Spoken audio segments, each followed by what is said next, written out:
Bonjour Michel de Pixapicture.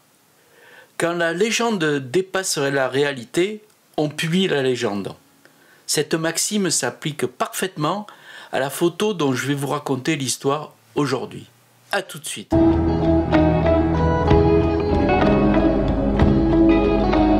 Cette photo, c'est celle-ci. Elle a été prise par un certain Emo Friedman, plus connu sous le nom de Robert Capa. Elle a été prise le 6 juin 1944, en Normandie, à Omaha Beach. Robert Capa est un photographe professionnel. Il est accrédité par le magazine Life, qui est considéré à l'époque comme le plus grand magazine de reportage. Il embarque avec les troupes qui vont débarquer sur les plages de Normandie. Il est affecté au 16e régiment d'infanterie qui est appelé le Big Red One. Je regarde le nom parce que je ne me rappelle jamais exactement le nom. Il accoste sur la plage d'Omaha Beach. Alors avant d'accoster, il fait quelques photos dans la barge dans laquelle il est. Donc je vous montre quelques photos de la barge où il est. Et il accoste, il débarque, les pieds dans l'eau, enfin complètement dans l'eau, sur la plage. Et c'est là qu'il fait cette célèbre photo. Cette photo va être publiée dans le magazine Life, elle va faire le tour du monde, elle est aujourd'hui considérée comme faisant partie du top 100 des meilleures photos du XXe siècle, mais cette photo va être à l'origine de légendes et de controverses. C'est cette légende et ces controverses dont je vais vous raconter. Le magazine Life raconte que Robert Capa, lorsqu'il est arrivé sur la plage, il est resté pratiquement 6-7 heures avec les Marines. Il a fait des photos du débarquement, notamment cette photo, et il a envoyé ses films à développer. Il aurait fait une centaine de photos, il a envoyé ses films à développer. Arrivé au labo, un assistant, enfin un laborantin plus exactement, aurait fait une énorme bévue et en séchant les films, aurait bidouillé plus ou moins, déréglé les températures, ce qui a fait que ça aurait détruit la plupart des 100 films, des 100 photos qu'aurait fait Capa, et qu'il n'y aurait qu'une dizaine de photos qui seraient rescapées et qui seraient évidemment dans un état comme on voit ici, c'est-à-dire avec un grain pas possible, et puis aussi une espèce de flou parce que la gélatine aurait fondu, et voilà. Donc en fait, Life raconte que Capa est resté longtemps sur la plage et qu'il a fait une centaine de photos, mais que malheureusement, il n'y a que 6 photos, 10 photos, 11 photos exactement, qui sont rescapées à cause de la bévue d'un laborantin. Alors, ce laborantin, on raconte plusieurs histoires sur ce fameux laborantin. On raconte que ça serait peut-être Larry Bureau, le grand photographe de guerre, ou si c'est, d'après ce qu'on dit aussi, un dénommé Denis Banks. Toujours est-il que Life justifie le fait d'avoir envoyé un grand reporter, être le premier à avoir fait des photos du débarquement. Il s'avérera que plus tard tout ça est faux, et que évidemment s'il n'y a que 11 photos, c'est parce qu'il y a eu quelque part un raté au niveau du développement, mais pas au niveau de la prise de vue. Mais déjà, beaucoup doutent un peu de cette histoire. Parce qu'évidemment, si on chauffe, pourquoi il n'y aurait que 11 photos qui seraient rescapées quand la gélatine fond, ça fait plutôt des coulures que faire monter le grain, ou est-ce que c'est parce qu'il aurait explosé, il aurait développé plus fort que ça aurait fait monter le grain? Ça c'est possible, mais le fait qu'elle soit floue, c'est quand même très bizarre. Jusqu'en 1900, dans les années 2014-2015, on va rester sur cette théorie du raté d'un laborantin. Mais en 2014, un reporter du New York Times qui s'appelle Coleman va démonter toute cette histoire et prouver par A plus B que Life a menti. À l'époque, c'était John Morris qui était le chef du service photo, et c'est lui qui a plus ou moins monté cette histoire. Il faut dire aussi que Robert Capa n'a jamais démenti cette histoire non plus. D'après Coleman, Capa n'aurait pas ne serait pas resté 6 à 7 heures sur la plage, mais il serait resté que 20 minutes, une demi-heure à 20 minutes. Et si la photo est floue, c'est parce qu'il était terrorisé, qu'il avait peur, et qu'il tremblait, et que bon, peut-être aussi il était complètement mouillé, enfin bref. Donc évidemment, pour Life, on ne peut pas montrer une photo du grand photographe de Life en disant qu'il avait peur et qu'il a fait que 10 photos et puis qu'il s'est débiné, après il est parti.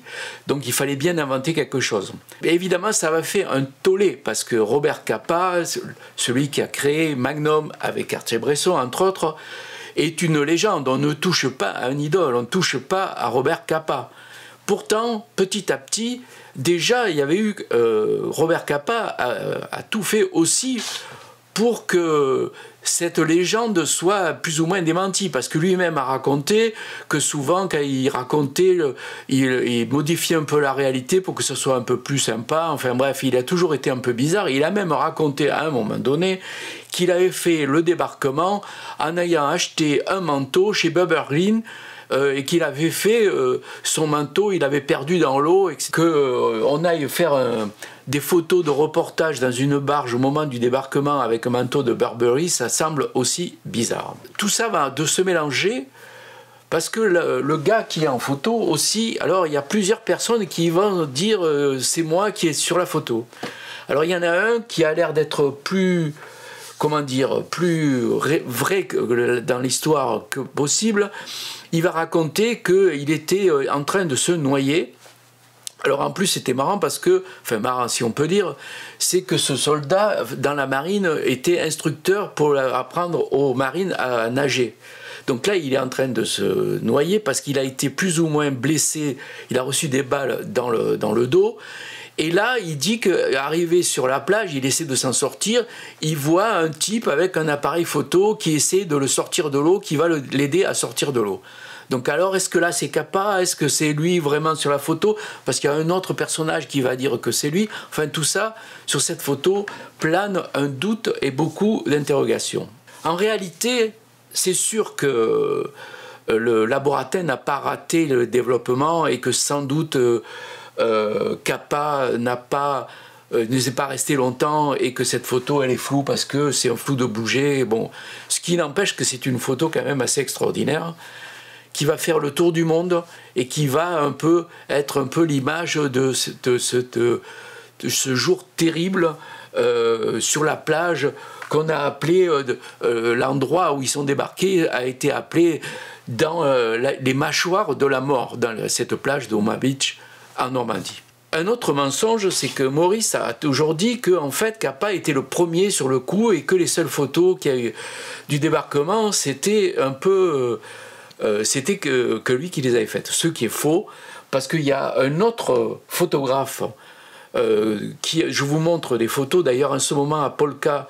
Il y a une exposition sur les photos de ce photographe qui a fait, c'était aussi un militaire, il a fait des photos, on les voit des photos d'une barge, voilà, je vous montre la photo d'une barge, et lui aussi a fait des photos, il y a même aussi des militaires qui étaient accrédités par la marine américaine pour faire un peu la propagande, de raconter ce qui allait se passer. Donc il y a eu beaucoup de photos du débarquement, ce fameux D-Day. Mais bon, cette photo, elle est quand même, elle dégage quand même, malgré qu'elle soit floue, elle dégage quand même une puissance assez extraordinaire. Capa, il a eu d'autres problèmes déjà. La fameuse photo qu'il a faite de ce fameux soldat pendant la guerre d'Espagne, où on l'a accusé plus ou moins de faire une photo bidonnée, une espèce de montage. Il y a toujours un doute aussi sur cette histoire-là. Surtout que Maurice, le chef du service photo de Life, à l'âge de 90 ans, il va faire une interview sur une télé américaine, et là il va raconter qu'il a menti, et qu'en fait effectivement Capa n'a jamais fait ces 100 et quelques photos. Alors moi ce que je trouve intéressant, c'est pas qu'il ait fait 10 photos, 100 photos et tout ça, c'est la réaction du monde de la photo en général, et notamment de Jean-François Leroy, qui est le chef, celui qui organise le festival photo de Perpignan. il a été outré qu'on attaque comme ça Robert Capa, l'idole, l'intouchable Robert Capa. Il était choqué, il trouvait... Et alors, pourtant, il y a des preuves, plus ou moins, maintenant on est sûr que vraiment cette photo, elle n'a pas été... elle est comme ça, pas parce qu'elle a été bousillée au développement. Et là, lui, il a défendu bec et ongle, il trouvait que c'était une honte et tout ça, alors que lui-même a été un des premiers à commencer à demander pour exposer ses photos à Perpignan que les photographes fournissent les fichiers RAW et qu'ils ne supportaient pas qu'on trafique les photos avec trafiquer, hein, qu'on arrange les photos avec Photoshop, Lightroom ou tout ça. Alors c'est quand même assez bizarre. D'un côté, il ne veut pas qu'on bidouille un peu les photos, et puis en même temps, il défend Capa avec une histoire où il y a un gros mensonge qui est arrivé, un gros mensonge là-dessus. Et d'ailleurs, c'est pas le premier, Capa, c'est pas le premier, Life non plus, c'est pas le premier comme ça à avoir menti sur les photos qu'ils ont faites. Je vous rappelle la fameuse photo du baiser de la telle de ville de Doisneau. Doisneau a mis longtemps avant d'accepter que cette photo avait été faite avec des comédiens complètement bidonnés, avec des comédiens. Il y a eu un procès, il a fallu que la femme, je vous montre la photo, prouve que c'était elle qui était sur la photo parce que Doisneau lui avait donné un tirage. Voilà, il y a une autre photo qui a été faite par Eisenstein au moment de la capitulation du Japon sur Times Square.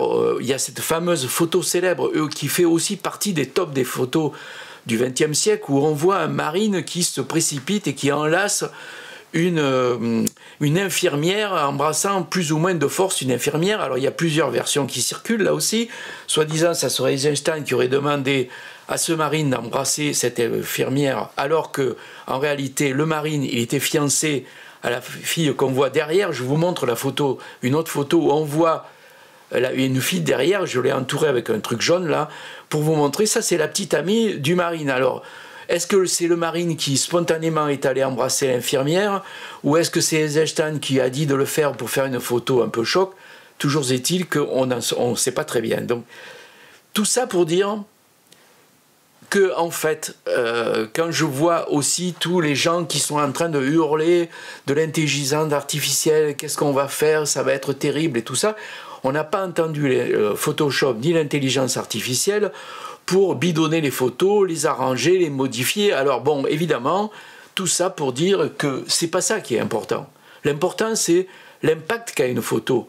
Qu'est-ce qu'elle amène comme sentiment, comme réflexion, comme émotion, comme cette photo par exemple. Elle est floue, techniquement elle est ratée, mais quand même c'est une photo très forte, très forte. D'ailleurs Capa a fait des photos extrêmement fortes, c'est quand même un très grand photographe. Je ne suis pas en train de dénigrer Robert Capa. Je vous montre encore une autre photo qu'il a faite de cette fameuse, que je trouve une photo extraordinaire, de cette femme tondue avec tous les gens autour qui se marrent et tout ça. Et là, c'est très fort aussi comme photo. Alors évidemment, la photo des baisers volés, elle a fait le tour du monde. Évidemment, aussi, ça donne c'est pas la même impression, mais c'est... Pourquoi pas? Parce que la photo, ça n'a rien à voir avec la réalité.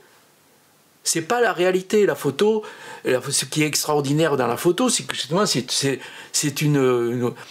de l'art, la photo. C'est quelque chose d'artistique. Ça reflète le sentiment, les préoccupations, l'angoisse, la vision de celui qui appuie sur le déclencheur. Parce qu'évidemment, qu'est-ce qu'il va faire? Il va cadrer certains endroits. Il va oublier ce qui est à côté. Il va s'intéresser à une certaine chose qui lui est personnelle. Après, il va rentrer chez lui. Éventuellement, il va recadrer ou pas recadrer. Il va modifier un peu la lumière avec Photoshop. Ou alors, maintenant, il va même, avec l'intelligence artificielle, il va rajouter des éléments. Mais ça, évidemment... C'est pas gênant, ça, c'est pas gênant. À partir du moment où on sait que ça reflète pas la réalité. Alors évidemment, lorsqu'on fait des photos de témoignages, il faut faire attention à ce qu'on fait, parce que ça peut devenir aussi des choses mensongères. Il y a beaucoup de photos qui ont été montées pour faire des fake news, pour montrer des choses fausses. Là aussi, il faut faire attention. Alors justement, je trouve que maintenant que tout le monde est capable de faire des photos avec son portable, d'avoir des logiciels, que ce soit Photoshop ou n'importe quoi, plus ou moins gratuits, avec, dans lequel on a une facilité incroyable de bidouiller les photos, je trouve que c'est bien parce que finalement, maintenant, tout le monde sait que quand il regarde une image, il peut se poser la question de savoir est-ce que ce que je vois représente la réalité ou simplement l'impression ou le sentiment ou le délire d'un photographe. Voilà ce que je voulais vous dire à propos de cette photo. C'est bientôt l'anniversaire des 40 ans du débarquement. À la galerie Polka, il y a une expo justement de certains photographes qui ont fait des photos de Omaha Beach, là, de cette plage du débarquement. Donc je vous incite à aller voir, si vous habitez Paris, à aller chez Polka. Sinon, il existe un Reporters sans frontières de Robert Capa. Voilà, toujours pas cher, hein, puisque ça vaut autour de 10 €. Et là, évidemment, vous allez avoir toutes les photos de Robert Capa, et notamment, vous allez avoir, je vais y arriver, vous allez avoir notamment la photo de ce marine avec justement l'interview du soi-disant gars qui est sur la photo, qui s'appelle Houston Riley, et qui raconte qu'il a vu débarquer sûrement Capa, qu'il a aidé à sortir de l'eau. À le sortir de l'eau, il a été après blessé, il est allé soigner. Et est-ce qu'il est parti avec Capa? On n'en sait rien. Voilà. Alors il y a cette photo, et puis aussi il y a toutes les super photos de Robert Capa que je trouve assez extraordinaires, et notamment les photos de cette photo que je trouve assez effrayante et superbe de cette femme tondue avec tout ce qui se marre autour, et notamment lui là. C'est vraiment la honte, hein. Voilà, je vous montre donc cette photo, et Robert Capa, le créateur de Magnum avec Cartier-Bresson, entre autres. Alors, Capa, il est mort en Indochine. Il a sauté sur une mine en Indochine, il n'avait que 40 ans. Donc voilà, un peu l'histoire de cette photo du débarquement. Alors j'espère que ça vous a plu. Je vais continuer à faire des portraits de photographes. Et aussi, je vais vous montrer un petit plugin pour Photoshop. Je vais refaire un peu des choses sur Photoshop et Lightroom, et notamment un plugin très intéressant. Je vous en parlerai bientôt. Portez-vous bien et à bientôt. Salut, ciao, ciao.